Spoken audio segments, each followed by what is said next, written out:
And then this one about Denmark. And the point is really to say, look, you know, it's not like Scotland is going to be an identikit nation to any of those countries. We all have our different pasts. We've got our different stories, assets, geopolitical location, history, you name it.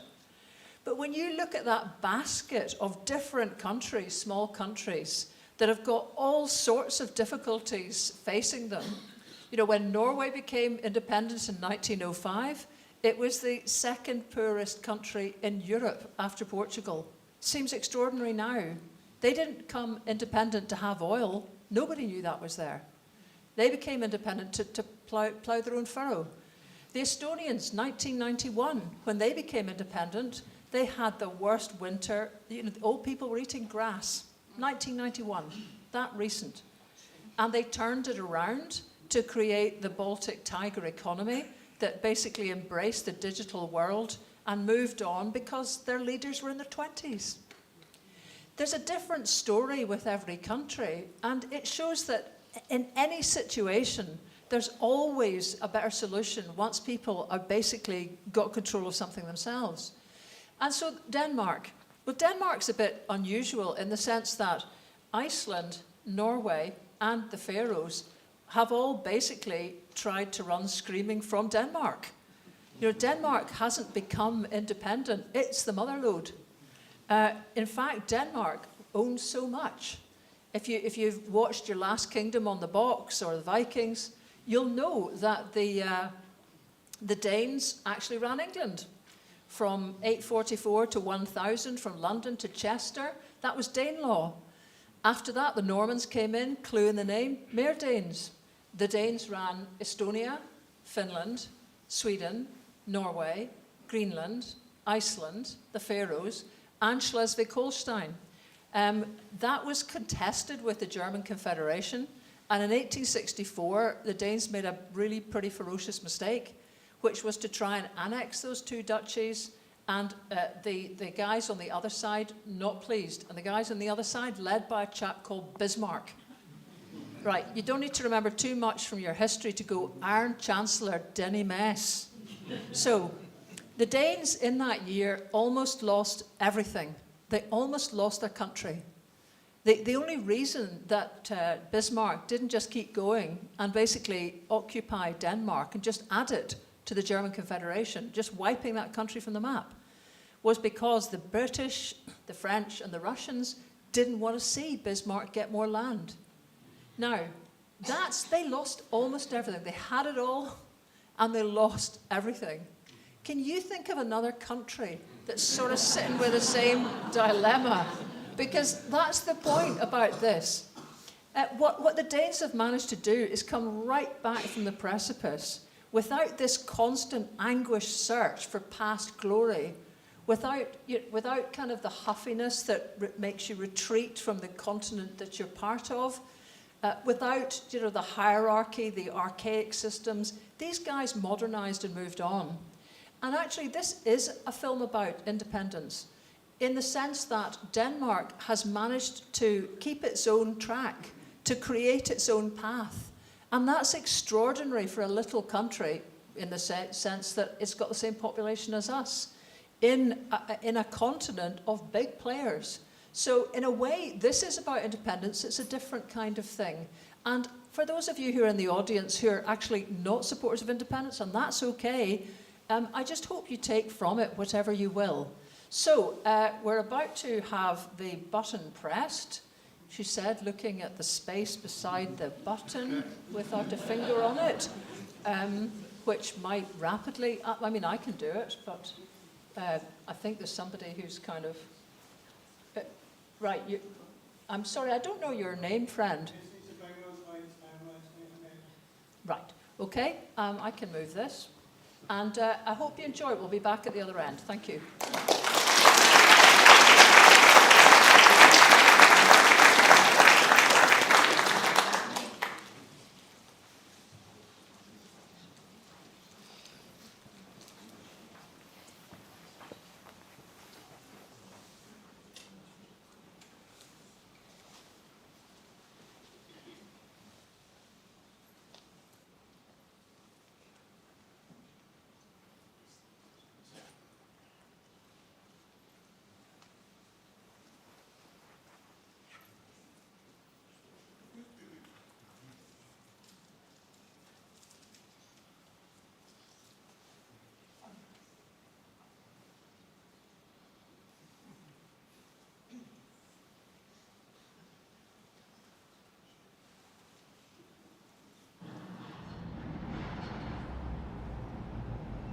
Denmark, small, successful, and perhaps the country Scotland most seeks to emulate, leading the green transition with the world's second most livable city, the most contented workforce, and Europe's shortest working hours. But its people pay some of the highest personal taxes. So, what makes the Danes so happy? A lot of people ask, is there a model? Can we scale this? And I don't think so. Go! I pay about 37% of my income in taxes. If you don't pay that much in tax, you're not able to have this welfare state, and then so you see it's all interconnected. We're not allowed to do exams, exactly, and we're not allowed to give grades. So that is a very unique possibility for us to teach in a way that nobody is controlling how we do it.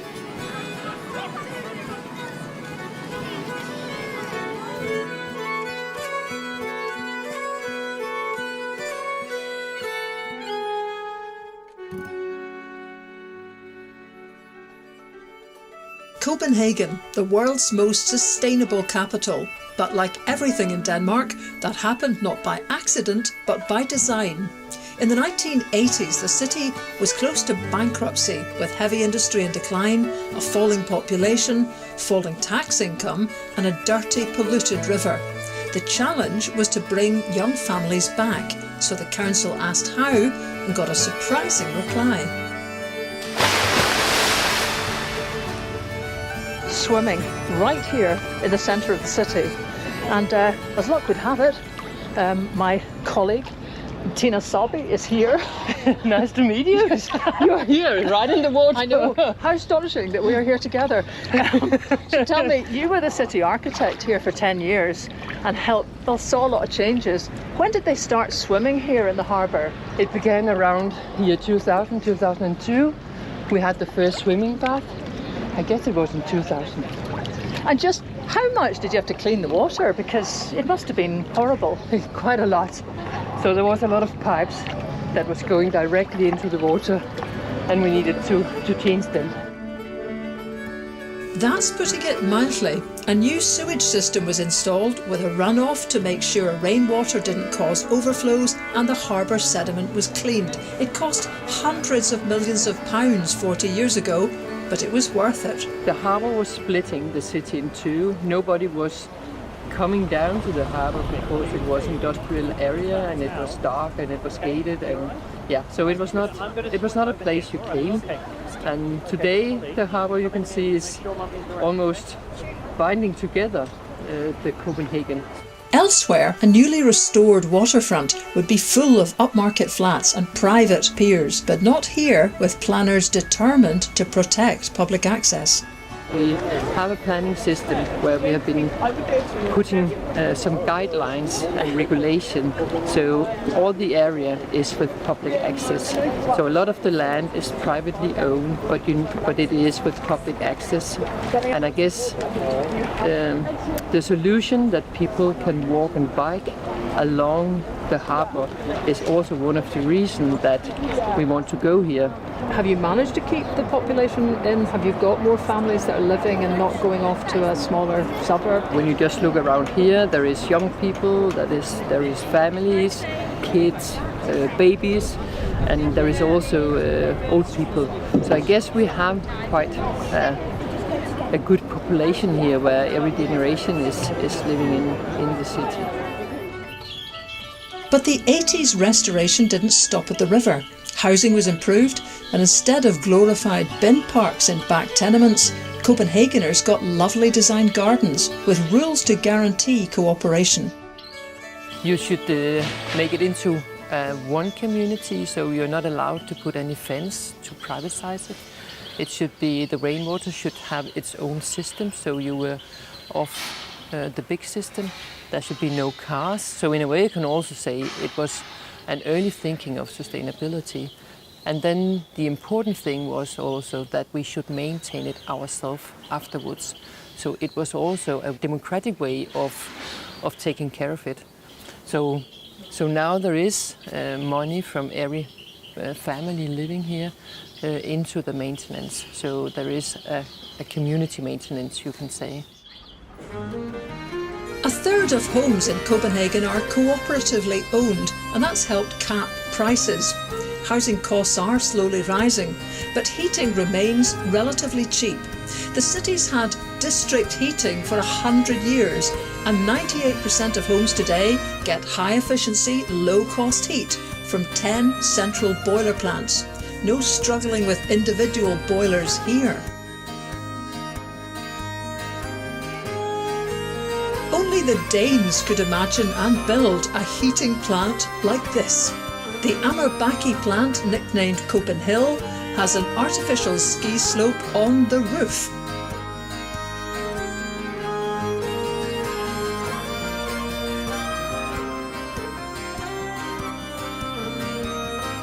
The energy comes from incinerating local rubbish, and that means minimal transport. The only emissions are water vapour, but the city aims to switch to biomass by 2025.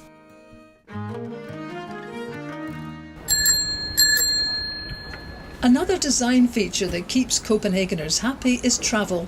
Bikes outnumber cars. Today, 58% of residents travel to work and school by bike using 500 kilometres of bike lanes and car-free bridges. This is one of the great bits of infrastructure that makes cycling the fastest way to get around Copenhagen and the safest, because it's a cycle and pedestrian-only bridge. It's what makes cycling popular, because it's fast, it's quick. I'm joined by Marianne Weinrich, who chairs the Cycling Embassy of Denmark. No anguish-stressed expressions on cyclist faces here.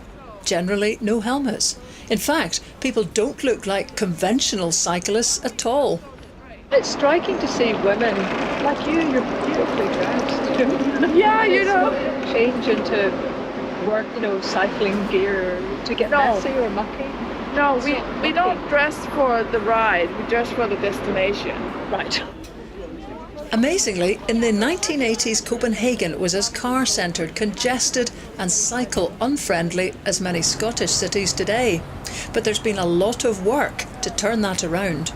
We've come to Norraport station in the city centre, redeveloped with a huge bike park. It's big, but already not big enough. Politicians have chosen every year to have budget and investments and build more and more cycle lanes. So it is kind of because the people also want it, and we have visionary politicians who makes decisions about this and sees this as part of mobility in Copenhagen. You're so relaxed here about cycling because you've built in the safety through the design of the Copenhagen lanes. Safety is part of the design. It's not necessarily something you wear. And protected bike lanes is kind of the Copenhagen, the Danish design standard. And that means that there is a pedestrian area and there's a curb, a physical separation that also separates pedestrians from cyclists. And then we have the bike lane, and then there's a curb that again physically separates the moving cars from the cyclist. And that physical barrier is key, because if it's just a painted lane or something like that you can cross, it doesn't give the same kind of feeling of safety and security, and also de facto safety and security. Is that a key thing for getting women actually onto bikes? Because that's very noticeable here. Yes. Research has shown that the share of women cycling in a city is an indicator for how safe it is to cycle there. Women are generally more averse to risk in life than men. And when it comes to cycling, we simply won't cycle if it's not safe. I would say we're kind of smart that way. And also when you combine that with the fact that women do 75% of the unpaid care work in the world, and that also means often traveling with children, then you need it to be extra safe for you to travel with your children. So designing for especially for women and also for children to be able to cycle. That is designing, you know, with safety in mind, and then that's part of normalizing cycling and making it for a much broader group than the younger, more daring and strong and fearless. Tour de France cyclists. Yeah. Although you're pretty good at that as well. Yeah. It's a joined-up transport strategy that makes cycling the obvious choice for commuters. There's a dedicated compartment for bikes, not just 5 places. You don't have to fight for it, it's not bookable, and it's on every commuter train. It's to die for.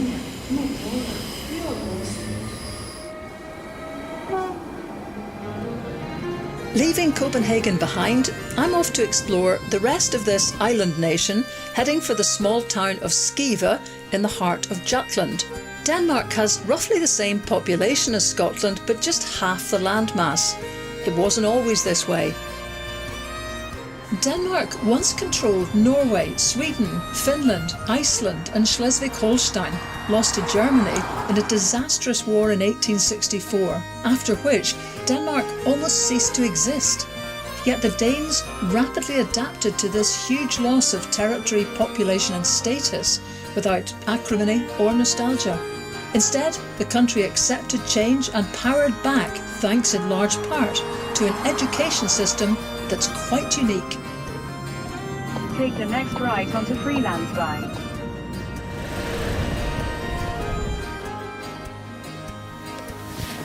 Well, there is life beyond Copenhagen and the big cities. This is small town Denmark.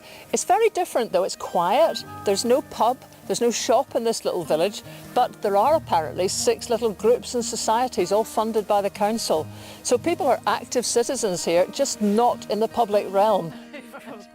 Larissa Albers is a teacher and mum. She walks her son Felix to kindergarten every morning.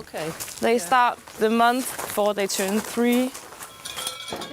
Children start primary school not at 4 or 5, but at 6 in Denmark. And kindergarten is a light touch start. They work with the letters and they work with the numbers and the colors, of course, but it's not a must that you can spell out your own name. It costs roughly a third of a full-time place in the UK. If you didn't have the kindergarten or any childcare, it would be very hard for you to be a teacher at all. Yes, exactly.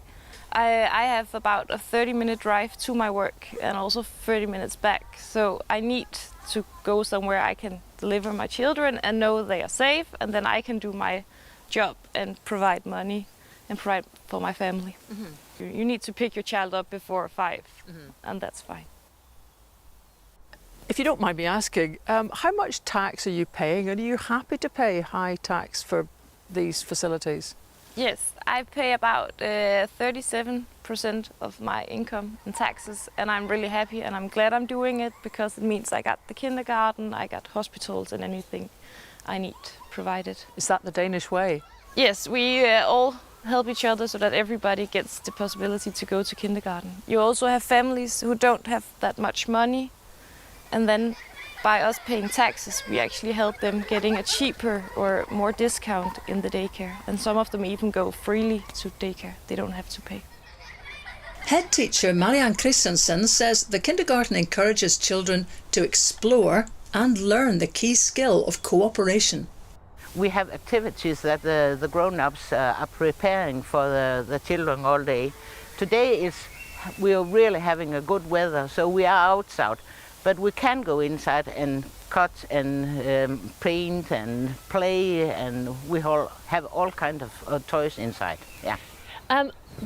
Do any of the children have a difficulty with being outside?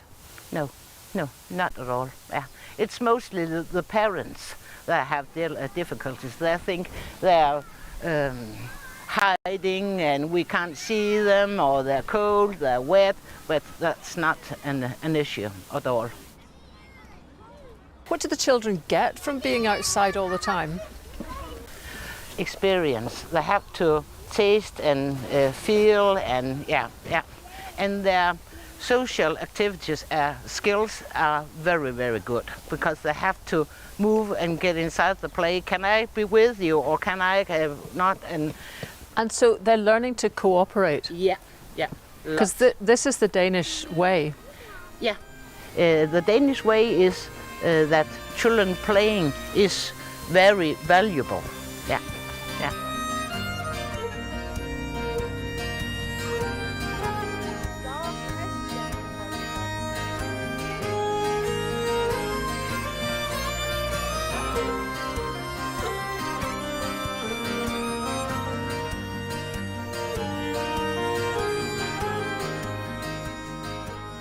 The kindergarten sets up play and cooperation in education, but that gets reinforced at the age of 15, when many youngsters spend a year away from home in a remarkable Danish invention, the efterskole.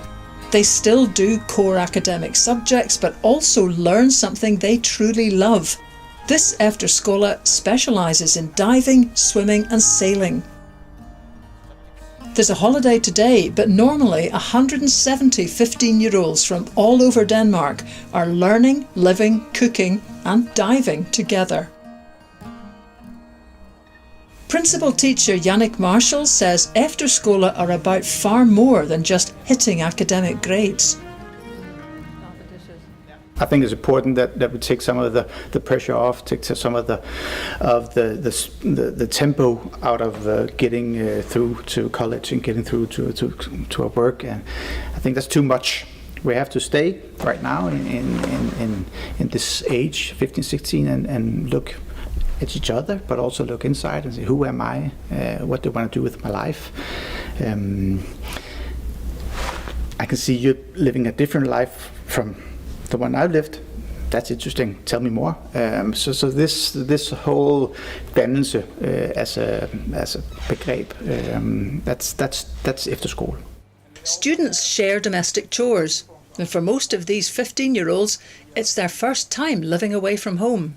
And they sit in the dining room in the family. All right. So it kind of makes it more manageable rather than being 170 people. Yeah. And then each family has a teacher that's their mentor or closest relation to home and home. And that's a very important role to be, because life hurts sometimes. Yeah. The young people who come here are learning how to cooperate, create a community and become active citizens. I think we're happy, but we're also very self-focused, and we try to use this year to show that now you're part of a fellowship. This is the strength of a fellowship. You give and you take, and some give more because they're wider shoulders right now or being a better place in life, and then you give more to the community, and then you get back. So there's ups and downs in life. The ups and downs this year. So I think that's also one of the big values of being an efterskole. What's not to love? But the chance to explore your interests and yourself doesn't end with efterskole at 15. Danes aged 18 to 99 can also attend folk high schools or folk højskoler. These residential learning centres, inspired by the Danish thinker Nikolai Grundtvig, expand horizons, especially in that year between high school and university. Caroline Spield Hogsbro, the principal at Krabbesholm Højskole, explains that they recruit passionate practitioners, not conventional teaching staff. We're not allowed to do exams, exactly, and we're not allowed to give grades. So that is a very unique possibility for us to teach in a way that nobody is controlling how we do it. Well, there is obviously some kind of control. We have to teach for some hours, for a certain amount of hours, and it's not like there's no control with the schools at all. But it is a very clear claim of the school that we should not be a school with a curriculum and no exams and no paper. If you ask people who are in my age, they would say the year in the efterskole or the year in the high school was the best in my life. So that's something you take with you the rest of your life. Krabbesholm is a modern arts-based school in a 500-year-old building with live-in teachers whose role is to encourage and inspire. teacher Kirsten Pals is here after an international career in visual arts. I'm not trained as a teacher. I am trained as a visual artist, and I work as a visual artist. And this is also something which is possible in this kind of school, that we can work here without being trained as teachers, but we come here through our knowledge and engagement and passion for the arts. I'm from Oslo, Norway, and I can already see a huge difference in how the education system is between the two countries. Because here it's more for your own sake than doing something for your teacher. So you develop much more skills, and I feel like we're all very motivated to do whatever we're doing in whatever studio or workshop, because it's for your own sake, and you learn so much more than just having a grade and a teacher coming in kind of saying, oh no, don't do that. They kind of guide you.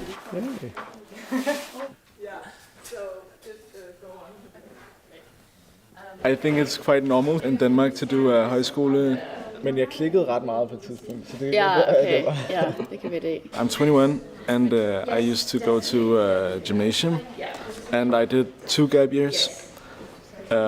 And I thought that I might want to try to do some art and architecture, so I found this school.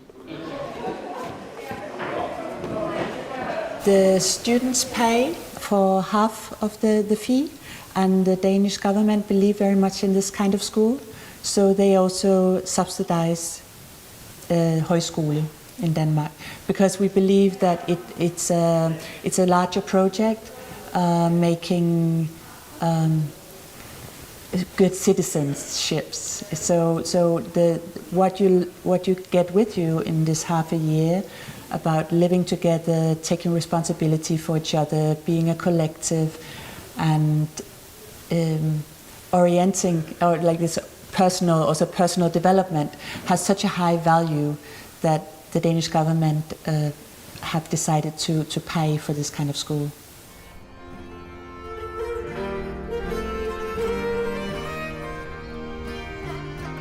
Of course, university still plays an important role in Danish education. Tuition is free and students often qualify for additional living support expenses. It's part of flexicurity, another uniquely Danish take on the welfare state that accounts for more than a third of all government spending. Danes pay an average income tax of about 40%. So what do they get for their money? Free healthcare may sound like the average welfare state, but flexicurity is different. There are the small things, like parents get a day's pay to stay home with a sick child. And the big things, the Danish pension is truly livable, not one of the worst in the developed world. And unemployment benefit is linked to pay. That's the security part. But unusually, it's also relatively easy to get laid off in Denmark, and that's the flexibility bit.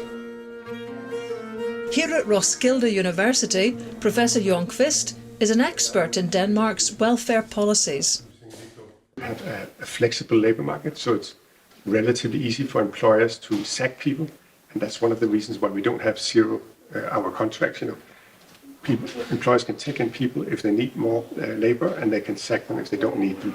Because there's a high turnover, the economy works well, but it's not borne on the shoulders of the employers or of the unemployed. It's borne on all of us, on the society, who collectively finance these unemployment benefits and all the measures that help people get back into work. So that's the contract we have, that you're not entitled to a specific job, but you're entitled to a job. And if you don't have a job, then you will get unemployment benefits and active labour market policies and other measures trying to get you back into work. And that must be what partly makes Danes happy, is security. Yeah, I've not thought about it that way before, but my friend, the painter, he loses his job 2 to 4 times a year, and he's a very happy man because he knows that he will get another job when he's fired, and he knows that in between the 2 jobs he will get an unemployment benefit. So he's not uncertain about his income, and his financial institutions are not certain that he will pay his mortgage, so they're also happy to let him keep his house.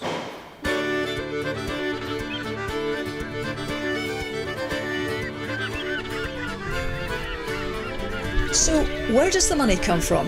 What fuels an economy that can finance such a generous welfare system? And go! Denmark is now a small country with relatively few natural resources. It's incredible to think that longships like these once crossed the oceans in the Viking era, striking terror into the hearts of people in Scotland, England and Ireland. But although the longships era has passed, the Danish domination of the world's seas continues unabated. Maersk is one of the world's biggest shipping companies. In the 70s, just as the Danish government had a hungry welfare system to feed, Maersk diversified into something new. Henning Borgen is the Maersk company historian. We also went into energy production, formed a consortium called the Danish Underground Consortium, and they produced the first Danish oil in 1972. Which is actually ahead of Norway and Scotland. Yes. So you're just quietly first. That developed into a company called Maersk Oil. We developed into contractors with a company called Maersk Drilling, offshore services in Maersk Supply Service.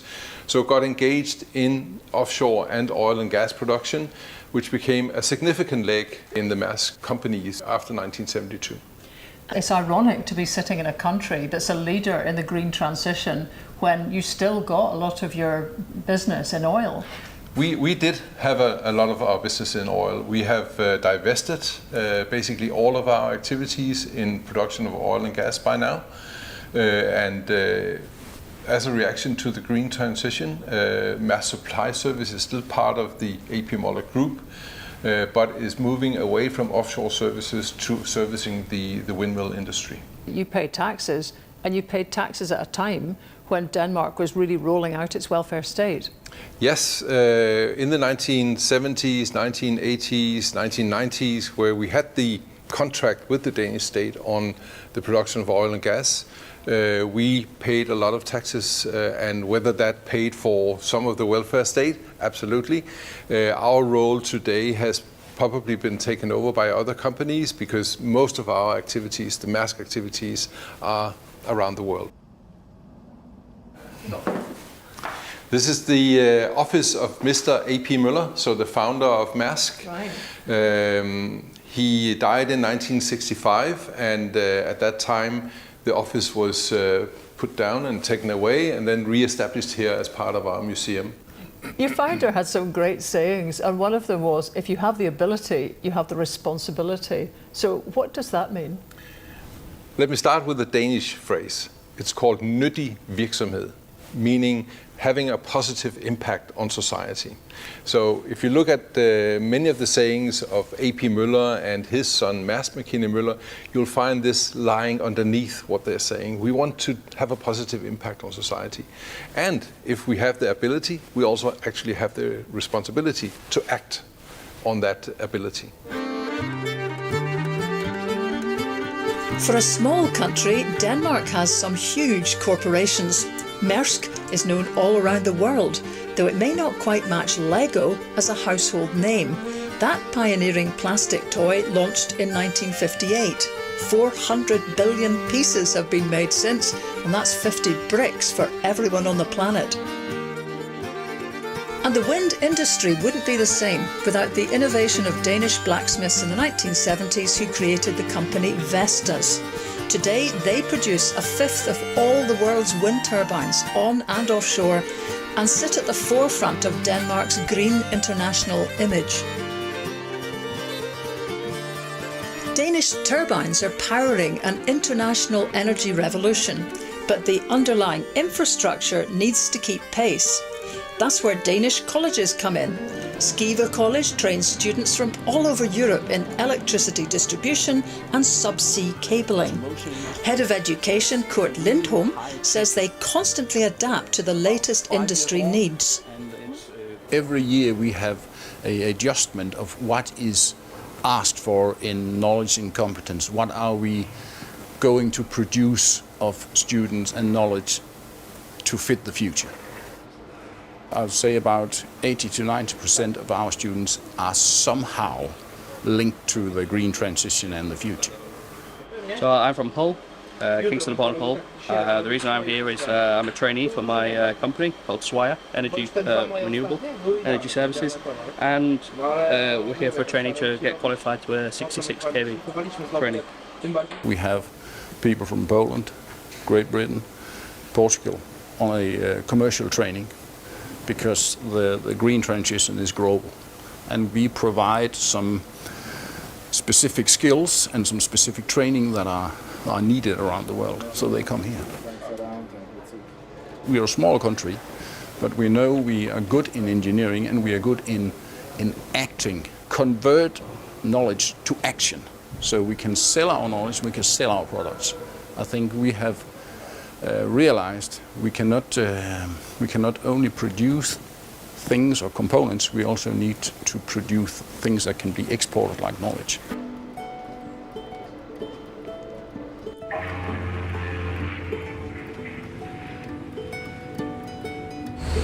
Well, we're leaving the mainland behind and heading to the tiny island of Samso. Normally people think that the big advances, the pioneers, the go-getters are all in cities, but this little island rather proves differently. They were the UN climate champions at the COP26 summit, and they're likely to be net zero before the rest of Denmark and Europe. Nine miles off the Jutland coast, the island of Samso has less than 4,000 inhabitants and it's less than a third of Arran in size. It's a low-lying farming community and a popular holiday destination, not so different to many islands around Scotland. This metal is part of a system that pretty much no Scottish island has, which is a big subsea connector that takes all the surplus energy in Samso for sale on the mainland of Denmark. And that's exactly the opposite direction of travel that it used to be when the cable came in 1960. Agriculture is at the heart of the island economy, with small farms producing cereal crops and vegetables. Typically Danish, they trust that the tourists will pay.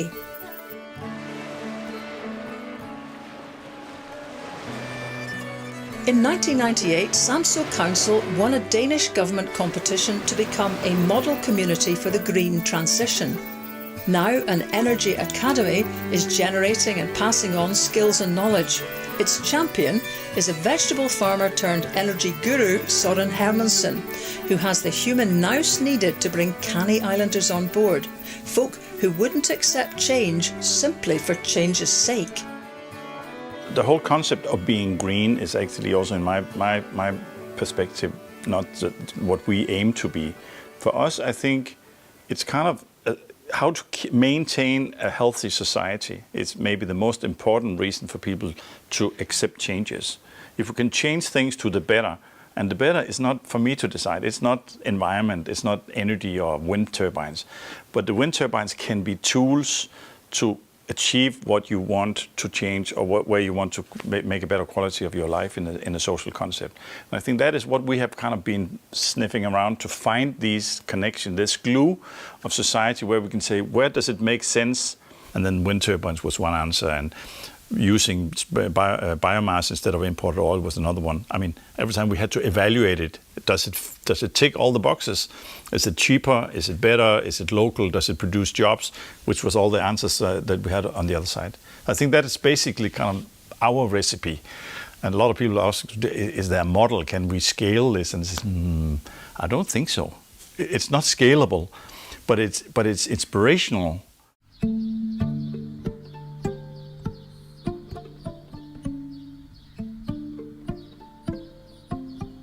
There's nothing new about wind power in Denmark, but getting the islanders to accept a new generation of towers in the landscape took careful negotiation. While farmers like Jørgen could see the money in wind, that didn't impress all of the neighbours. We get a license here because we have a good area here. It's a long way to church, that's point one. Oh, okay. So if there was a church here, that would be a problem? No, it was hopeless. Oh. To avoid kind of the conflict between farmers and neighbors, we had an agreement with the farmers that they would lease land to a co-op, and the co-op was already existing, and they could then have 2 turbines, or we didn't know how many, but we asked people to sign up and show up and say, I'd like to buy a share in a wind turbine. Not to silence them, but to give them an opportunity to be co-owners, because the co-ownership makes people much more aware of why it's there. Well, because it's money in the pocket for one reason, but it's also like you are part of a process where you are involved in it, both physically and mentally, that we are doing this, not just a few farmers. And so in 2 weeks there was 50 farmers that asked for wind turbines on the countryside. Wow. Because it was terrible good business. Everybody could see. We could pay it back in 6-7 years. And once islanders shared the benefits, few begrudged Jørgen his new wind-based business empire. I have the farming and the energy, and now we have built 20 flat for older people. So now I have 3 legs. 3 legs, right. Yeah. Okay, not just one farming leg. Yeah. You have a farming leg, an energy leg and a building leg. Yeah. Right, that's quite a lot of legs. Søren's plan also included making the island's villages and towns more energy efficient. They had largely relied on imports of oil, but their own fields were brimming with another potential fuel, and there was a looming energy crisis. So then we talked and negotiated with the farmers. They knew what the oil prices were, and we said to them, can you provide a 20% cheaper price with straw? Then I think we can convince most people to connect to district heating, because this will mean the energy bill will be cheaper per year. So there's a win-win for everybody. The house owners will have cheaper heat, the farmers will make a living or make an income from straw, where they usually just had to compost it on the field, and we'll produce a number of jobs we didn't have before, to dig down the trenches for piping, connecting the houses, taking the oil furnaces out and putting in heat pumps and so on and so forth. So when we talked about it in that way, we gave kind of a lot of different reasons for people to connect to this and say, yes, this is exactly what we're wishing for. You also killed a lot of birds with one stone, because when you had the pavements up, you put a lot of stuff down there in one go. I mean, when we're looking at change, a lot of people say, but we also have this problem and that problem and this problem, and then we can get stuck in a number of problems that piles up.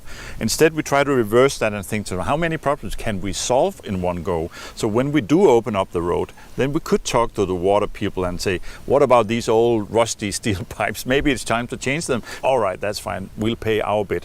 The electricity people, why don't we take these hanging wires down that every now and again there's a storm or ice, or they also corrode and they fall down, and maintenance costs are higher and higher. Put them in the ground in cables, and it could be broadband, it could be many different things here. So we talked to everybody and made them commit to this and co-finance the installations. So that made everything cheaper. So you are 3,700 people, yeah, with one council here. Yeah. Yeah, and that really works. You would be in Scotland. There is nothing that small. No. So everything's huge. Sometimes people also say, it would be much better if we're in a bigger municipality, because there's also a lot of little things that becomes big problems because we are a small place. But I think in the long run, it has a lot of advantages to be a small place where we can actually communicate directly. But I mean, everything has a flip side. But I think that's true. It is better to make decisions in a smaller environment where you know who to talk to. That very local decision made Jørgen a happy farmer. Islanders too. 80% now have district heating, and their bills were cut during the cost of living crisis when UK bills trebled. Samso has 4 district heating boiler plants. Bales from local farms are loaded on a slow conveyor belt that inches the straw into a high-efficiency burner. The furnace heats water, and the water's piped in the streets to heat local homes, with ash returned to the fields.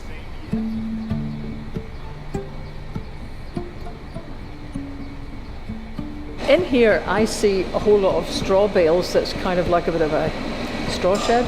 You see, on the other hand... This is not just the hay barn. This is a bank deposit for energy. The great thing about this is that all your materials basically are so local. I mean, this facility has contracts with 5-6 farmers who are not more than 3 to 5 kilometers away from this facility.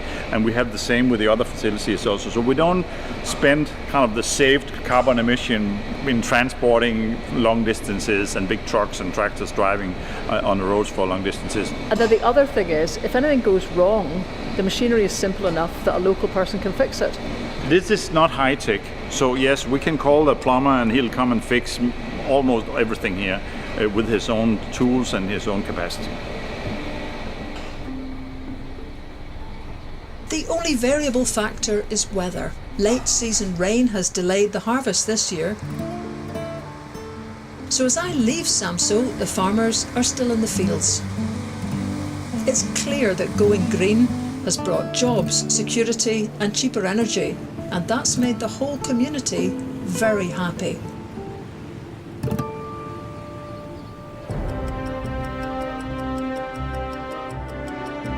Back in Copenhagen, I'm heading to the heart of Danish democracy. How have these progressive policies survived the coming and going of governments over 50 years?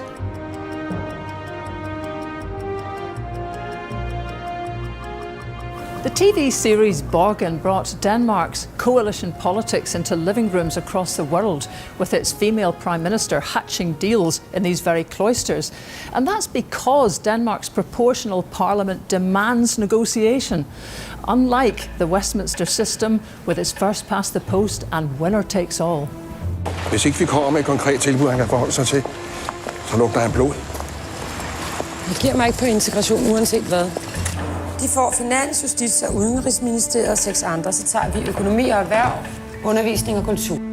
Borgen's dramatic film location is nowhere near the actual seat of government. That business is conducted across the river in less striking, if more practical, modern settings, like the Foreign Ministry. Dan Jørgensen is the Minister for Climate, Energy and Utilities.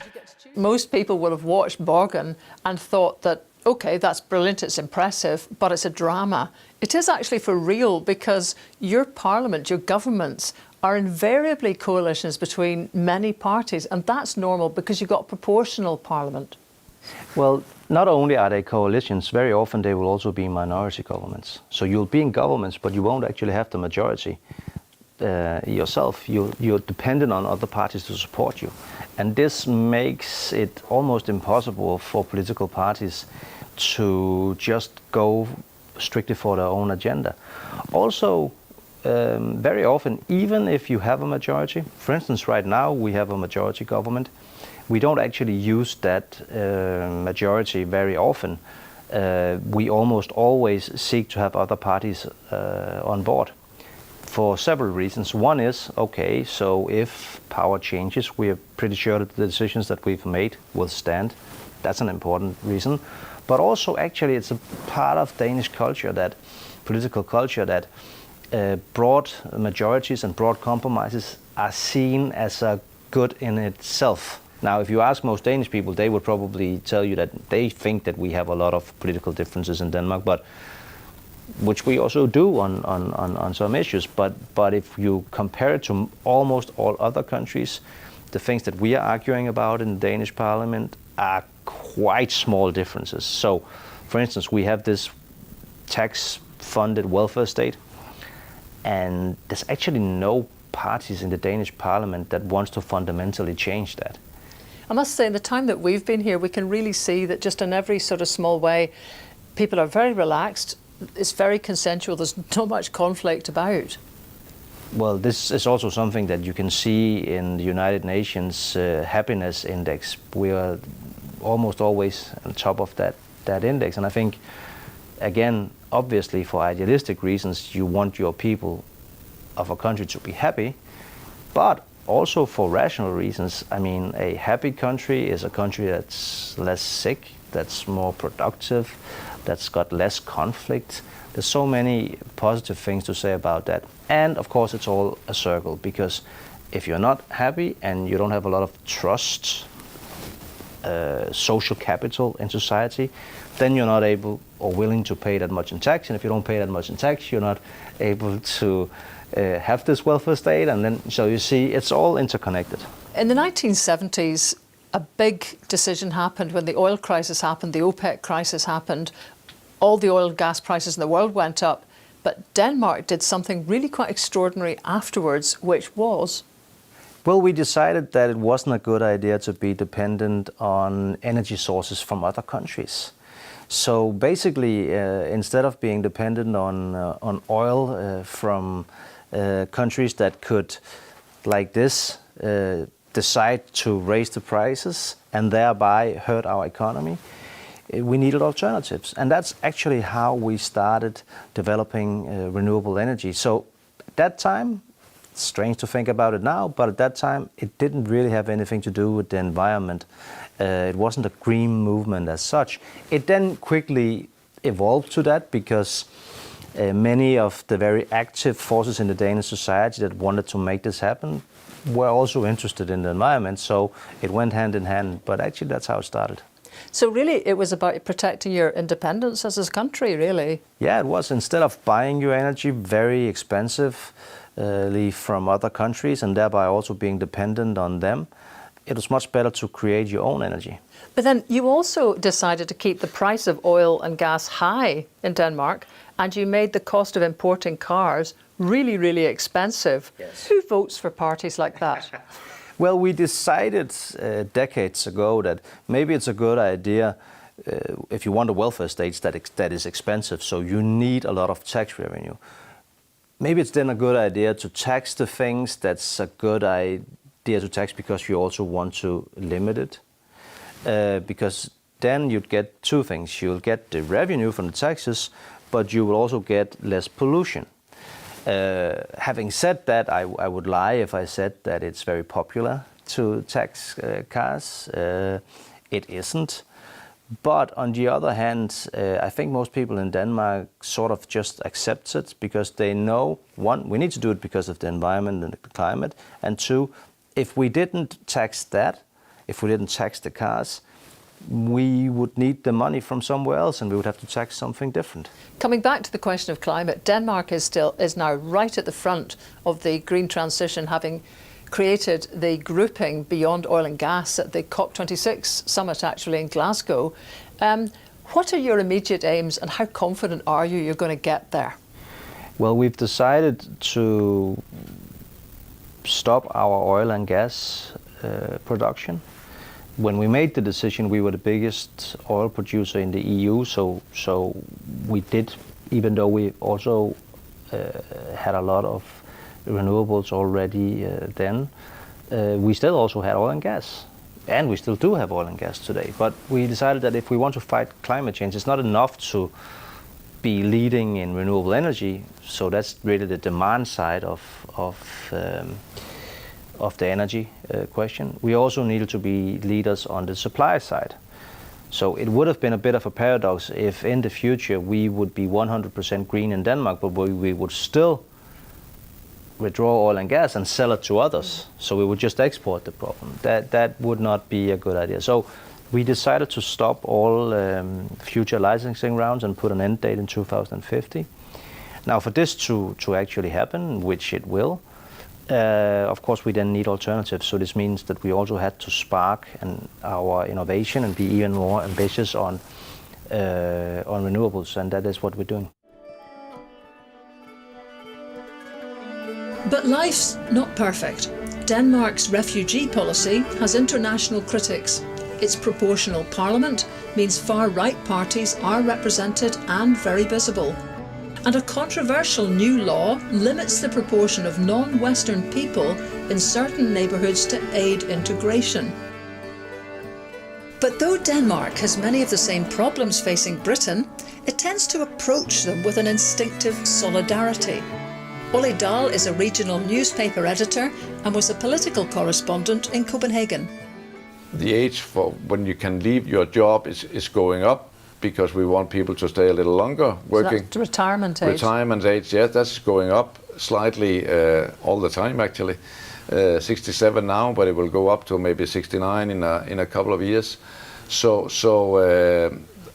But we accept that we have to maybe be hardworking to have the money for the the welfare system, the social system we have to make sure that everyone has the possibility of a good life. Biggest problem is now to have enough people to fill out the jobs which is not occupied at the moment, meaning both the welfare system and the education system and the private companies could use a lot more staff at the moment, many places, also here locally.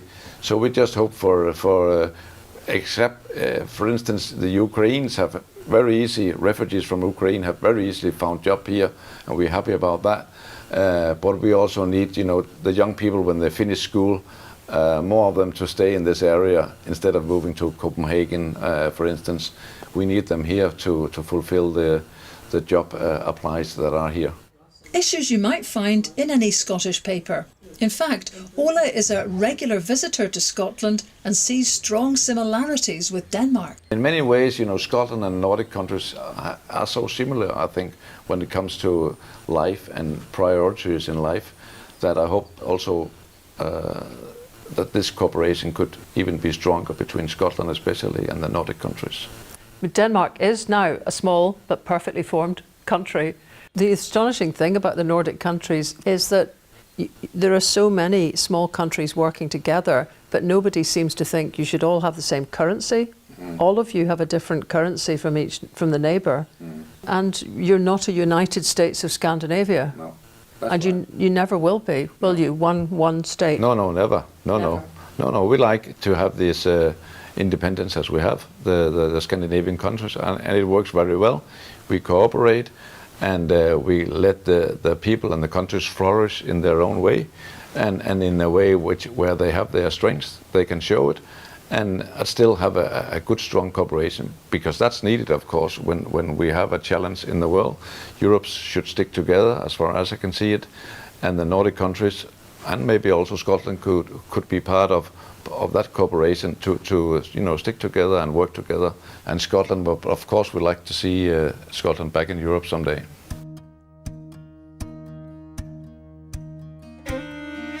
I've got one more trip in my journey of discovery. I'm travelling east from Copenhagen to test the ease of movement between Denmark and her nearest foreign neighbour, Sweden.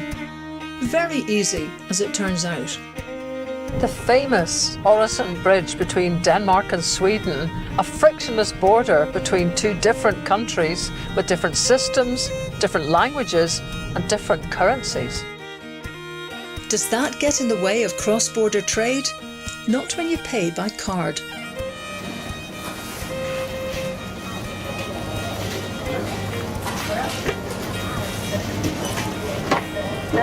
Which country are we in? Sweden. Yeah, just so close to Denmark and no bother. Paying here? Yeah. Do you want your receipt? Tack. Perfect. Just like that.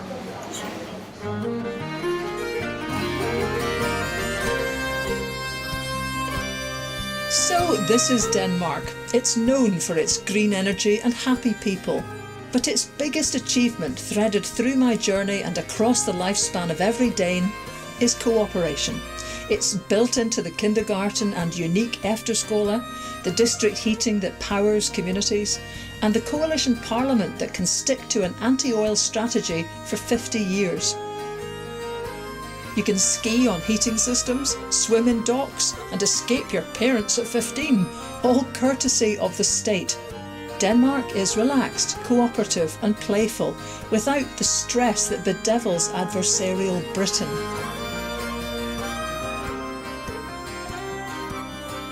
Happiness, like beauty, is more than skin deep.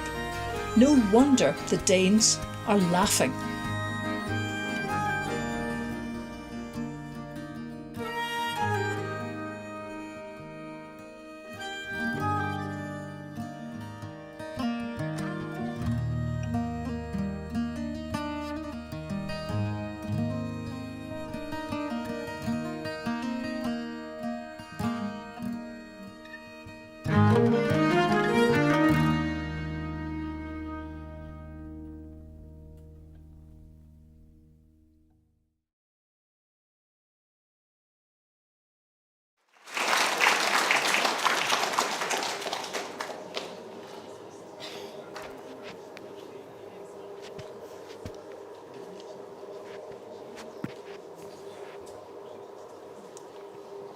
Right. Whoops.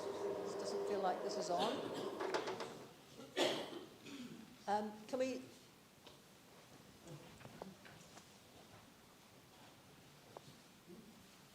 Right. Oh, yeah.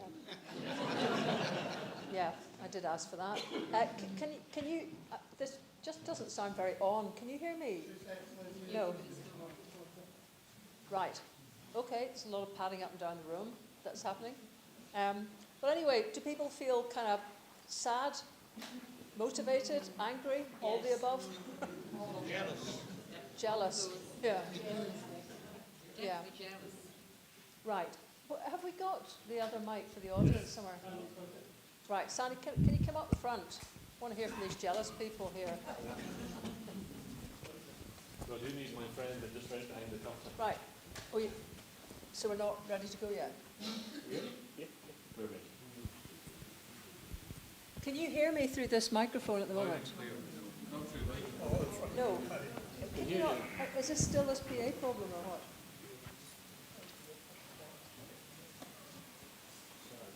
Is that any different? No.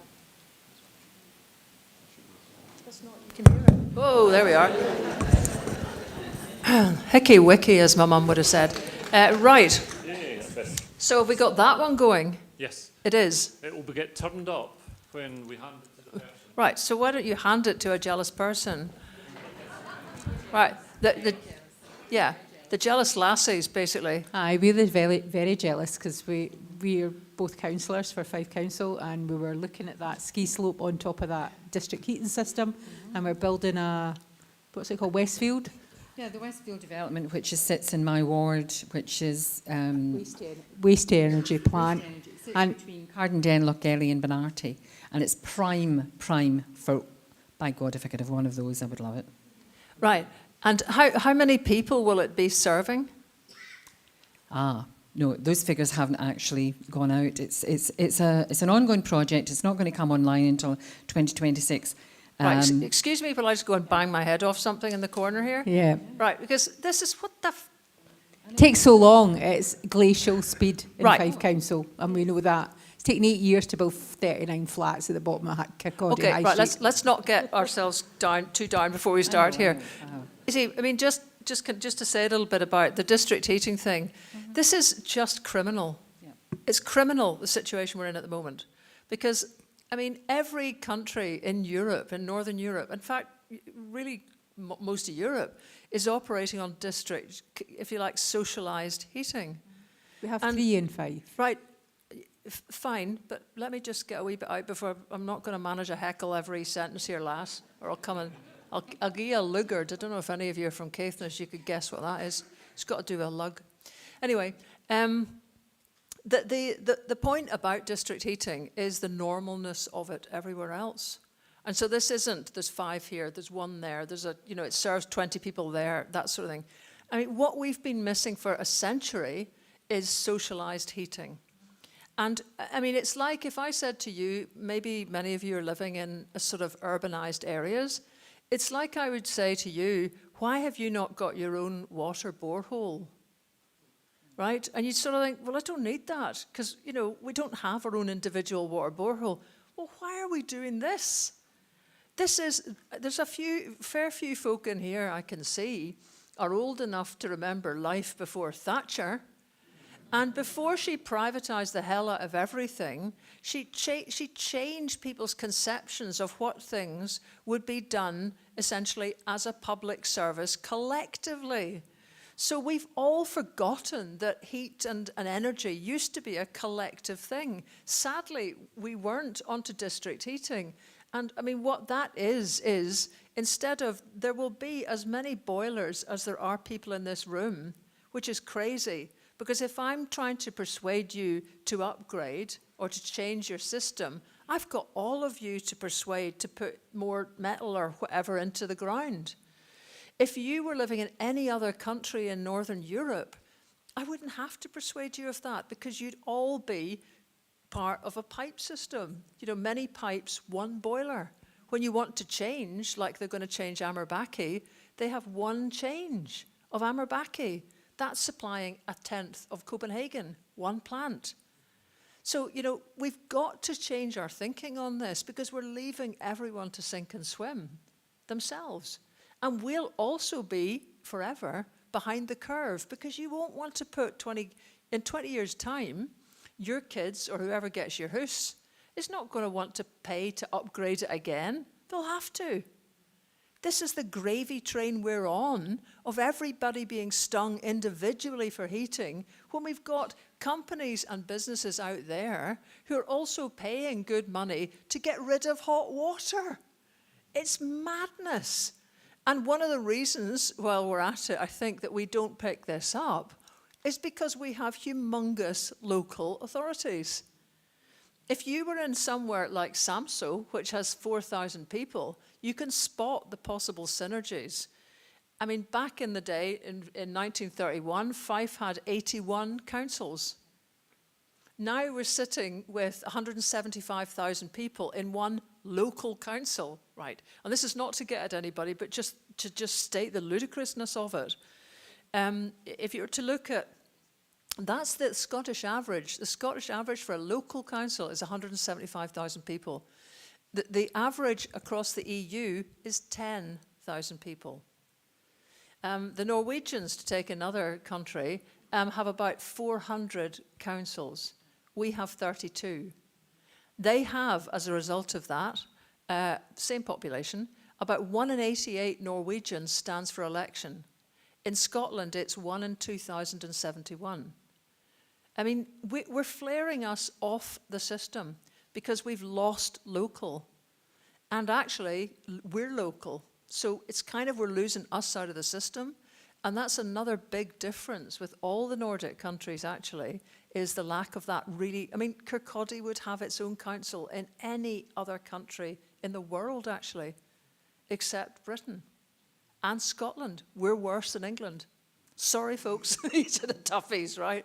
So all of this that you see, looking longingly at it, it sits on a different kind of system, and it's one that presumes people are capable. So it presumes you want to get power out and just let people make their own minds up because they're no daft. And I don't think that we operate that way. We're very top-down, we're very feudal, not just in land ownership, because we only just got out of that, but feudal up here, where people basically don't believe that the average Joe and Josephine is capable of running something. And so there's all sorts of systems. You know, one of the things that really strikes me, having seen that film many times, is that the Danes are bristling with energy. Can you see it in them? When they talk about, obviously, they talk about cooperation, and that's a really, really strong thing. But they also talk about action. They talk about acting. And actually, that comes from the education system. Because the guy that's mentioned there, that guy, Nikolai Grundtvig, 1783 to 1872 roughly, he was a Lutheran pastor and very influential in creating these amazing school systems.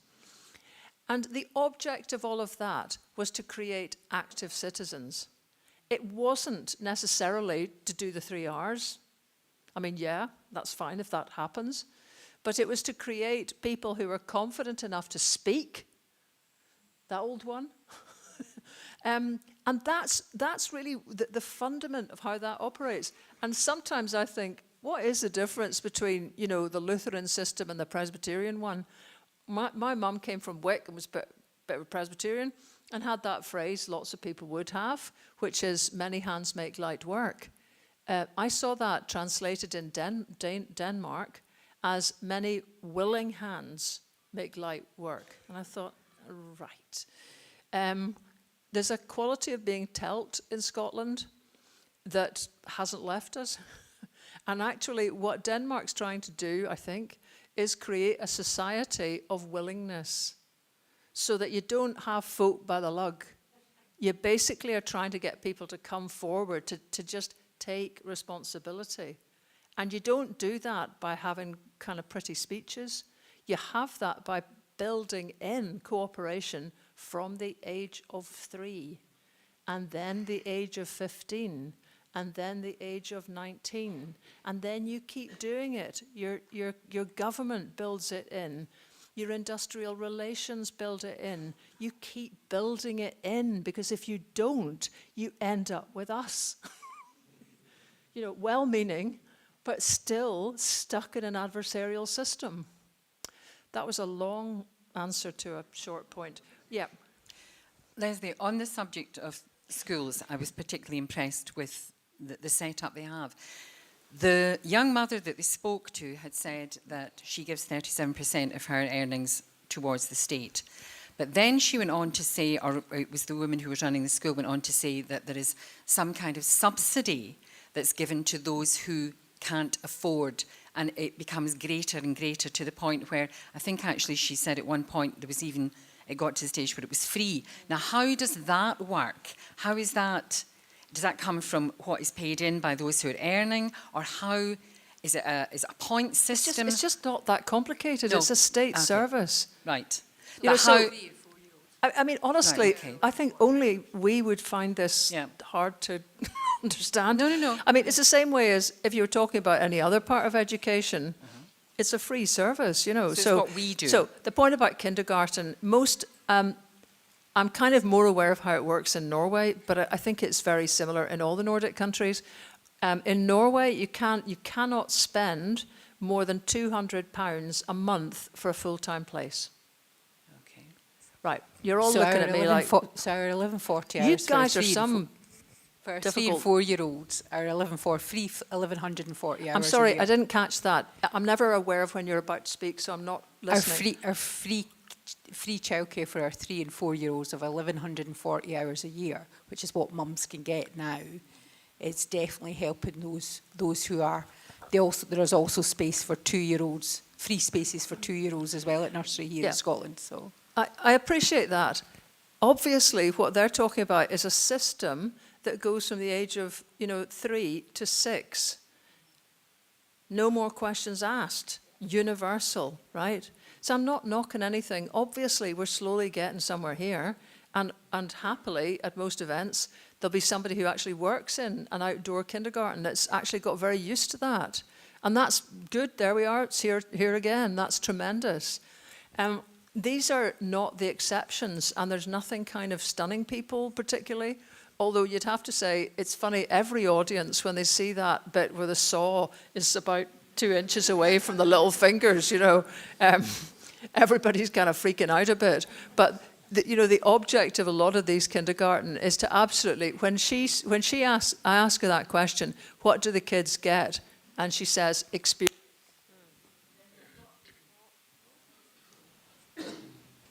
Then you've got to ask yourself, so this is just switched off, Sandy, straight when you stood up, it just...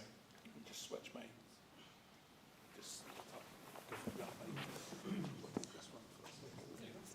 Right. So where were we? Yes, experience. So, the point is, what you're not getting then, if you keep kids cooped up, is they are not getting experience. So let's go back to that thing about the confidence to act. You get the confidence to act by experience. And that bit about the social skills, I often wish Charlie had just left the last frame in. There's the bit where the wee laddie is kind of trying to play with that thing, and he kind of dunces his head a wee bit. I mean, in the next frame, one of the larger kids comes and curries him and kind of comforts him. And the thing is, that's better than an adult intervening, because it's the same thing. I'm sure that this is true of your kindergarten, but the ones that I've been at, the outdoor kindergartens that pioneered all this in Norway, I was actually there when a bairn fell off a climbing frame, and I was almost up automatically, and the woman running it just put her hand on my shoulder and said, just watch this. And actually the older bairns came and took care of the wee one. And that's what you're trying to get. You're trying to get everyone to take responsibility for one another as early as possible. So we've got some examples of that now, but this is standard everywhere. And people understand the usefulness of it, because the last that was speaking, who said, look, I'm happy to pay 37% if that means that some folk who are poorer can get in free. And I mean, what she's basically saying is childcare is it's essential, because it's creating active citizens. Our mission as a country is to be active citizens, to be up and at it. And we can't do it if everyone hasn't had the chance to go through this experience. So that there's some beautiful little observations, I think, in there where people so understand the purpose of collective action. It's like it's being restated all over again. We know, I think most Scots would be right there with it. But these are folk who understand why you need a welfare state. Anyway, do we have another microphone or not that works? Where is it? Okay, Sandy is not here for the minute. Right. Okay. And I know it's frustrating because you can all just shout. The thing is, the people on the live stream won't hear you. Yeah, okay, so we'll have to work it like that. So if you could keep it short, thanks. I was just going to say that leads to trust, even from kindergarten, trusting in each other, and that leads to trust in your politicians, which includes, if you have smaller councils, you're more likely to know somebody, you're more likely to trust them, and therefore get rid of a lot of the corruption. This is a major problem that I think we now have in the UK, and it goes back to Thatcher, sadly. Well, actually, yeah, this is a question about trust, also a mention about councils. Just because people don't seem to know this very much. I mean, the period when there were many more councils in Scotland was possibly not a kind of great nirvana. If you look at a lot of rural councils, like in the last century, Roxburgh Council down in the borders, for 20 years, the convener of Roxburgh Council was the Duke of Roxburgh, dancer. And for another 20 years, it was his big pal, the Duke of Buccleuch. So basically, these guys, were your landowner, your landlord, your employer, your feudal superior, and they ran the council, and we called that local democracy, right? So, because we've had a history of great and good, and I'll give you that Fife has had a very different, feistier history thanks to its mining heritage. But across Scotland, it's a patchy kind of history. So it's not like anyone's looking back and going, hey, do you remember the warm and fuzzy days when we used to run little councils and they weren't corrupt? There were a lot of brown paper envelopes around. It's true. So when we do this again, we need to flush the system with proper democracy, proper elections, and proper power. And nobody's discussing this at the moment because this is deeply unfashionable. It's 25 years since the Scottish Parliament was established. It was created with a mission to do three things. I keep forgetting what the other two are. One was decentralise Scotland. It has done the opposite. So, that's something we just need to think about. I don't know if we've got, right, we're back with a microphone that might work. Yes, the last there. Sorry, who was that? The one that's got her hand up. Thank you. Fine to be called a lass.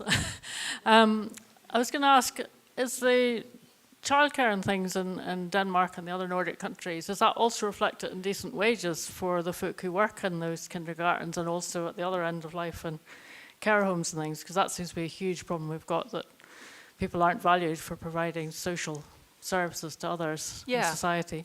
And I mean, one of we could have, that little section there is in the film about flexicurity, I think leaves people going a bit, we could easily have done an hour about that because it's such an unusual system that Denmark has. And you might look at that, I mean, I did and sort of think, really? I mean, we tried hard to find people who had big problems with it, with the idea that you could be laid off quite easily. Admittedly, we didn't spend very long at it, but we didn't find, a huge issue. One reason, the proportion of workers who are members of trade unions in Denmark, 67%. The proportion in Scotland, about 29 to 30%. So actually, the unions are in these systems.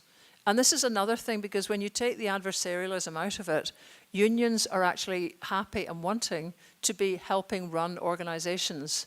Now, I know this is a bit touchy because a lot of unions in Scotland go, no can do, man. You guys are over there, we're over here. Ne'er the twain shall meet. But for trade unions, and they've got much, much bigger trade union memberships. Again, just comparing Norway, Norway has 2 million trade union members. Scotland has 500,000. We have the same population.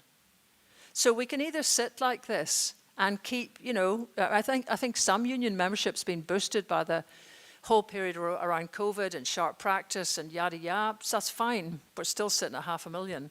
So if we wanted to move this on, you could look at those Nordic countries that have just, in the 1930s, made a big decision to just do collective bargaining, always have trade unions sitting at the table and helping to run things, on the basis that, shock horror, compromise and cooperation is always better.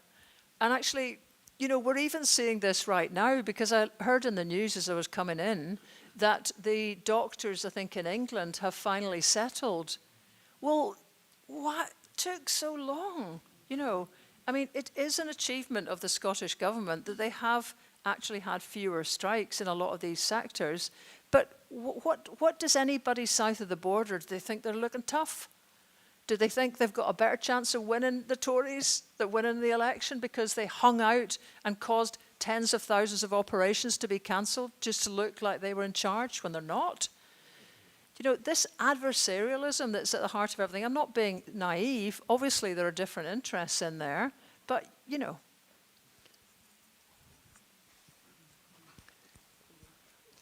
I just hand it along. Oh, sorry. Thank you. When I was a student, and that was quite a while ago, I visited Denmark. And that was before the huge changes that you have portrayed this evening. But even then, I was aware of a principle that we pay high taxes, but we get good services. And that felt to be like a country Scotland could be. But the last time that a major party campaigned for government on the basis that high levels of tax produce better services and a better quality of life was over 50 years ago, and they lost. It totally depresses and frustrates me. How do we shift that culture in Britain that we can pretend to provide Nordic services on our levels of taxation? Well, you might know what I'm going to say here. I don't think you can do it in Britain. I mean, I think the goose is cooked, I'm afraid. The kind of belief, I don't know quite what happened to English voters. Seriously, don't understand it. They're not stupid people. And they voted for absolutely self-harming propositions on the basis that they would get a couple of shares in something. It's almost like, you know, it's like, I'm trying to think of, what's the kind of nursery rhyme it's like Jack and the Beanstalk. But I don't think people are stupid, so I don't know what happened. Strangely, the Scots looked at the same proposition. Take water. There's another story in the news tonight. Thames Water, the consortium that owns it, has decided to default on an interest payment. Well, thanks, mate. You know, so basically Thames Water is now bust, really. Well, what do you think is going to happen next then, folks? Oh, let's get the taxpayer to come in and sort of like bail them out. And probably south of the border, that'll be produced, you know, as quite a good thing, because, you know, here we are back to having a nationalised Thames Water. This is absolutely crazy for us, because we never let our water move out of the public domain in Scotland. You know, we have alone in these islands water in public ownership. And looking at it the other way, England, Wales, and a bit of Northern Ireland, but England and Wales particularly, are the only developed countries on earth who privatise their water. Because nobody in their right minds would hand the most essential quality for life to the private sector. Nobody, not even the Americans, have privatised their own water system, right? That's how mad that was back in the 1980s from Thatcher. So, thanks to Strathclyde Region, which set up a referendum and proved that in a very high turnout, I think it was the 90s, and a very high, we wanted public ownership, probably 90% again. They showed that the Scots did not want our 3 water companies to be privatised. Actually, that was run by a guy called Charlie Gray. Some of you might remember, a Labour man from Strathclyde who voted yes in 2014. Because he understood that the only way to protect, to come back to your point, the only way to protect the outlook that the Scots have, which is they totally understand, intuitively understand the usefulness of public ownership, the only way to protect that is with independence.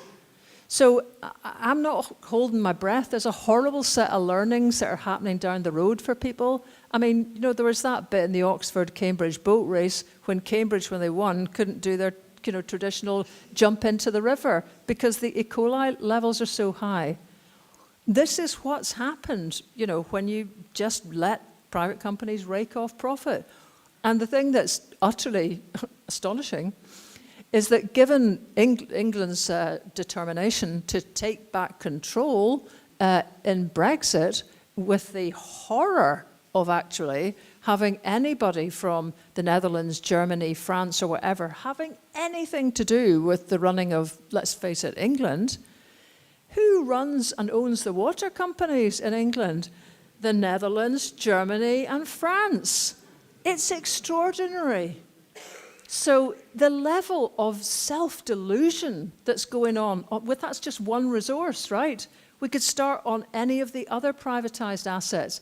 Rail, I mean, I've got to go try to go down to London to be on a program, a Sky program on Sunday morning. There's rail strikes all over the place. You can't buy a ticket because they're all bought up. The country that we thought we were part of, where things even vaguely worked, has just gone. So I think we need to be able, you need to have a population who understands and gets it.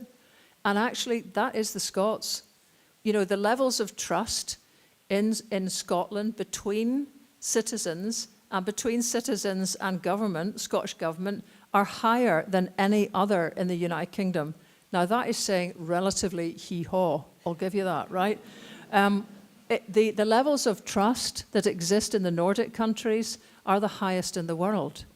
But you don't get to those higher levels of trust when you don't have the powers to deliver what people want. So we need to have the levers to do the stuff, the things that people are... For example, just take renewable energy. There's no argument in the Scottish Parliament about renewables. Not even the Tories are arguing about it now. In fact, they're cute.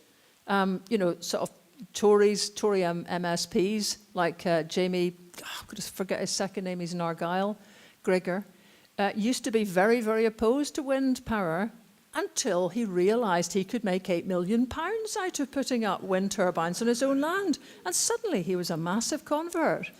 So the point is, nonetheless, for whatever reason, the Scottish Parliament is pretty roughly where the Danes are.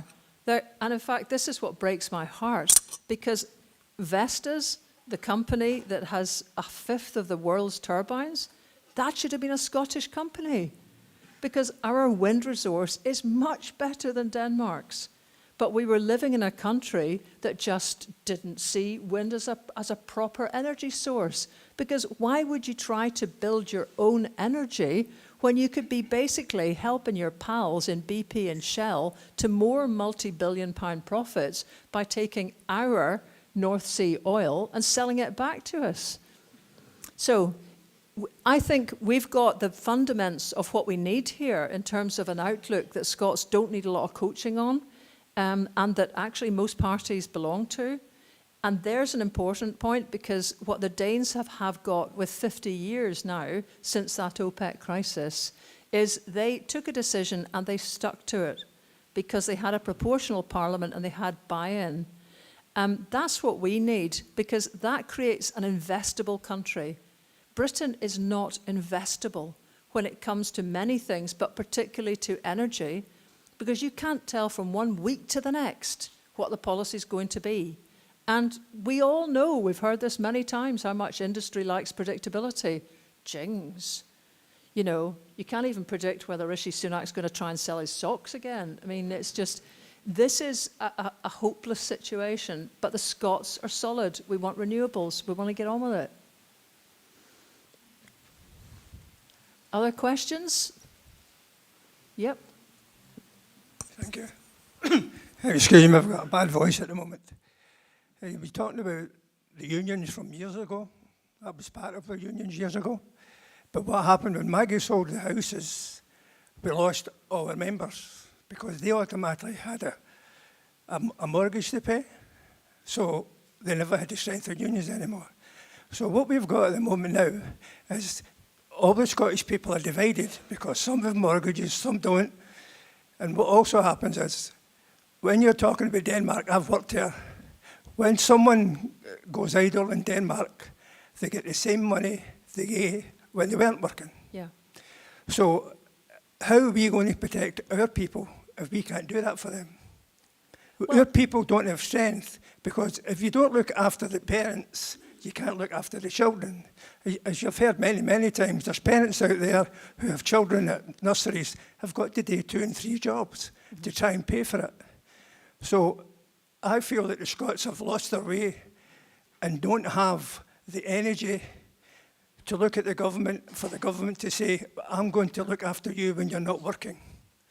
Because when you're not working in Scotland, you're dead. Nobody's helping you. And whose responsibility, which parliament is in charge of those benefits? Well, I'm a Scottish NSP, so I'll always blame the English.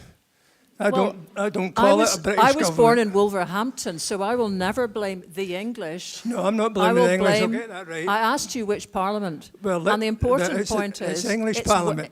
It's Westminster, right? I don't call it that, I call it the English Parliament.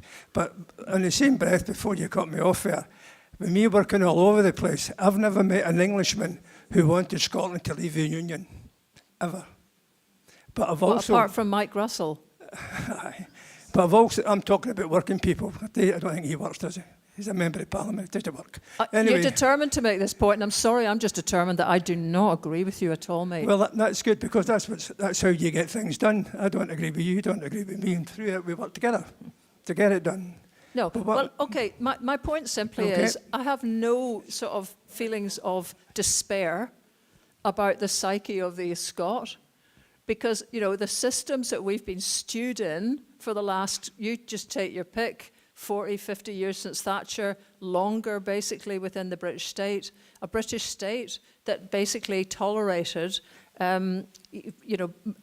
industries and investors taking the wealth out of this country and investing it in the empire to get higher returns everywhere. That's been the curse of this country. Now, within that, I think Scots are perfectly able to see that if you're going to set up a system that's a proper welfare state, you probably want to start casting your net a bit wider than Westminster. And it's amazing that actually Westminster has managed to create this idea that there's nobody anywhere else in the world who's got a welfare state. You know, because we were probably arguably first off the block, we've got that sort of, but my God, if we went anywhere else, we wouldn't have this coverage. This is just nonsense. So, I mean, everywhere else has managed to work its thinking through. Let me give you an example. Somebody talked earlier about elderly care. And the Swedes actually have probably got the best elderly care in the world. The reason that they moved on that was not just because they're kind of nice people and want to be fair to the elderly, it's because they wanted to keep 50-year-old women in the workforce. They're not stupid. They see what happens if you have a crap situation where daughters end up feeling obliged to come out of the workforce at the point when they are the most trained, the most able, but they end up having to come out to look after their elderly mum, which is what ended up happening. You've just got a collapse in skills. And if you're serious about skills and not just happy to keep blethering a load of propaganda every election, you've got to make sure that you have a system that works so that women can keep working when they want to. So, you know, that's the different outlook that we can build. We can actually get help from a lot of these countries, because my experience of 11 years trotting around the Nordics is that folk are very, very friendly towards Scotland and are very willing to help. But we need to get to a stage where we're creating a new state and we're not bogged down by the templates of the past.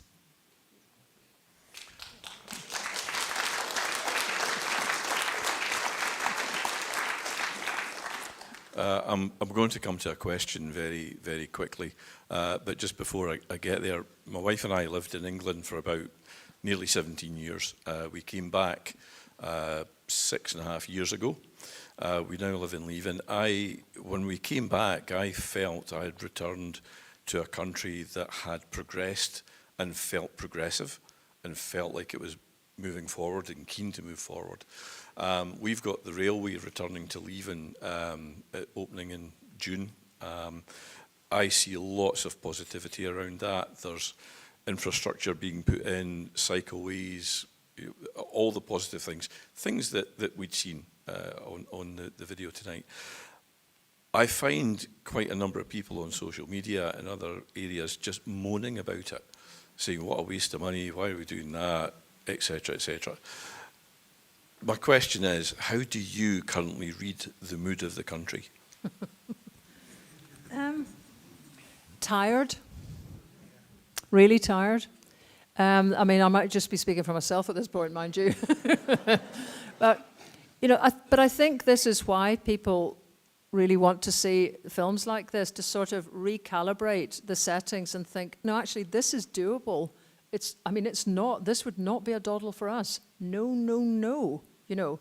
But to be able to name where the problem areas are, I think makes something feel more manageable. So it seems to me people are tired, but my God, I'll say something about the Scots. You know, there is no other country sitting in a theatre tonight watching a 1-hour documentary about another country.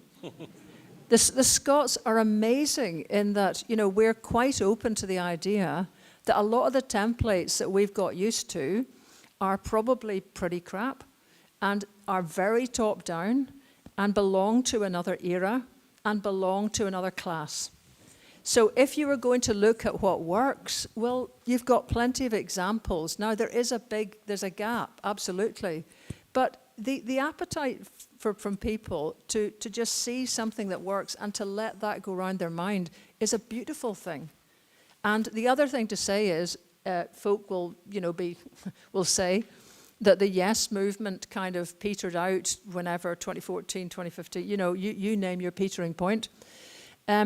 I know that's not true. I mean, we're not kind of, you know, it's not got the same velocity right at the moment, which is fair enough because the opportunities are not so obvious.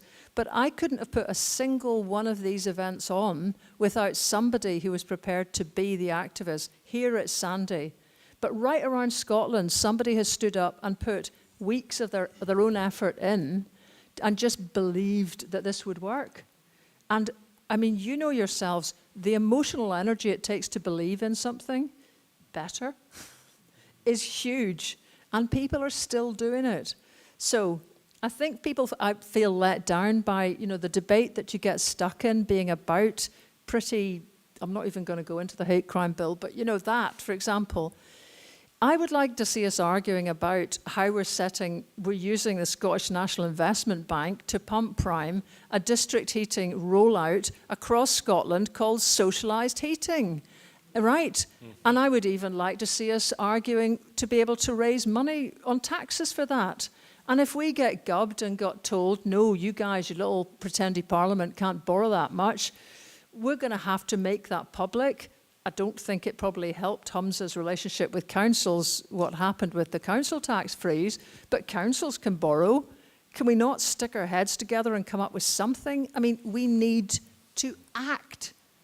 I want to see action. And that's where I think people's batteries are getting drained because you're having to imagine what might happen if too much. You know, you need to see some tangible achievements and then begin to realize we can motor on this because we can. The people that make that most clear to me were the people on a little island called Egg. I was a trustee of the buyout there. It's 25 years ago now. Those guys seriously would not say boo to a goose at one point because they were beaten. And slowly they got it back together again. I can hardly believe these are the same people when I meet them. They're my friends.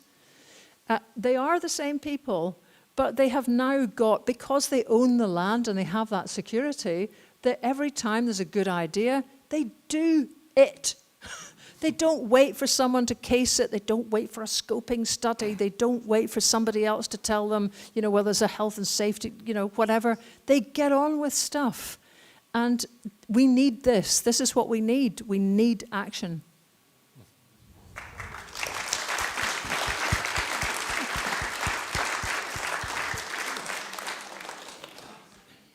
So let's just take another couple of questions.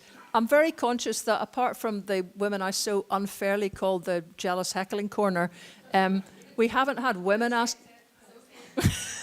We haven't had women asking questions. So is there any other women in the audience want to ask questions after this gentleman?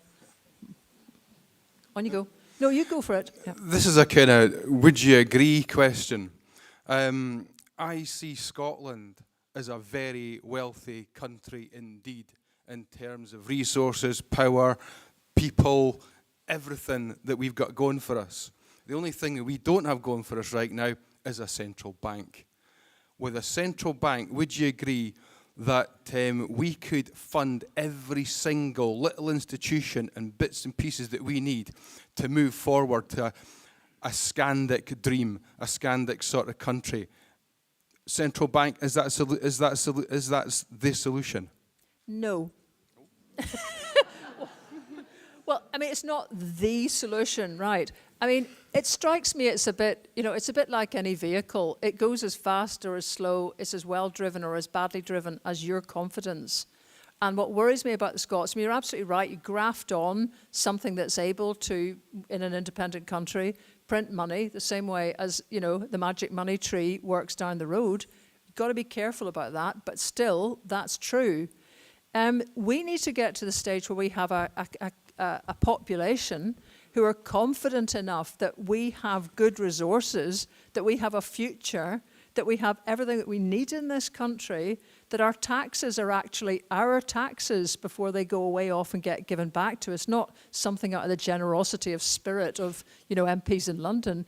I wonder if we're actually confident enough to use those roller skates well. Because I think at the moment, we're a bit worried about falling all the time. And I don't know if you were a roller skate kid. I was rubbish. You know, my mum's told me, if you fall and land on the base of your spine, you'll paralyze yourself permanently. Funnily enough, I wasn't very confident on skates after that, right? And I think we've got this. We're not managing to lance the boil well enough. And I honestly think a lot of this is it needs lots of investment in small projects everywhere. I mean at council level, what you're talking about there, the small district heating systems, you know, all these things need to start giving people a bit of confidence. And we're going to have to take some of this as well as people, because it's amazing what actually coming forward out of all that doubt does when there's a project that can just harness your ability. So I don't think that's all it is. You know, the vehicle will be important, but we basically need people who want to drive a bit like Sterling Moss, she said, showing her age. Or something a bit more vigorous than we are at the moment. Because I notice in all the events I've done, there are no questions about the green transition. There are no questions about district heating when we haven't got the heckling jealous lassies, right? The councillors, right? And the point is, most of the questions are about childcare and education because we understand that. We understand bairns, we have education. You can map your mind onto that. By gum, do we need to motor, folks. We need to be able to map our minds onto much bigger things here. You know, onto the energy future, onto all sorts of things. Sorry to interrupt, but the gentleman there spoke about the central bank. What he was really getting to, I think, was that currency. Everything needs money. So he's quite on the ball. It's about currency, though, not the bank. What do you think about the currency? Well, I mean, I should say we've got to stop soon. I have written a book that's got a lot of these ideas in it, Thrive, that's there. And I've got to say that it actually says practically in the first page that it is not looking at questions about currency. It is very much looking at this question of where the confidence of Scots lies Now, that's not to say that having a currency straight off is not very important for Scotland as an independent country. It's not to say that. It's that I don't want 2 or 3 of you who are confident about it on this thing. I want everybody to basically understand what this is about and want the power that comes with that currency. At the moment, it's a bit like having a big kind of powerful dog on a lead. You're just scared to let it off in case you wonder what will happen. We've got to get to the stage where we want to have power in Scotland in our hands, not in the hands. This is not to be nippy about anybody that's working at Holyrood. There is no other country as centralised as Scotland. As long as we think we're mediating our desires through 129 people in Edinburgh, we will stay forever modelling passivity. And what all these other countries have done is the opposite.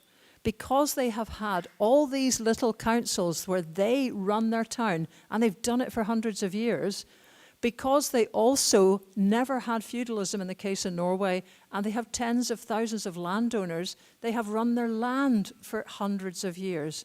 They are modelling independence with every breath in their own local lives. So it was easy for them to imagine running a country. And the opposite is happening in Scotland. There's not enough. That's fine, sir. I hear you. That's fine. You can think. You can have that point of view, both of you. I'm really trying to say something larger, and maybe you're not getting it. Right. Does anyone else get what I'm trying to say here? Yeah. Right. So that's fine. It's not to say it's good or bad. It's just that there is going to be much bigger fish to fry. And if you think that of course these institutions will be important, but my God, we need to get us in this frame here, because otherwise we're holding us back. We're scared of our own shadows. We're scared of underclasses who haven't had jobs for 3 generations. We're scared of carrying people that we're not sure can switch themselves on. If we still have that, sir, cork it. If we don't realise that we have the capacity to run stuff, how will we ever know that unless we start doing it ourselves? It's, as Marianne said in that film, experience. The end.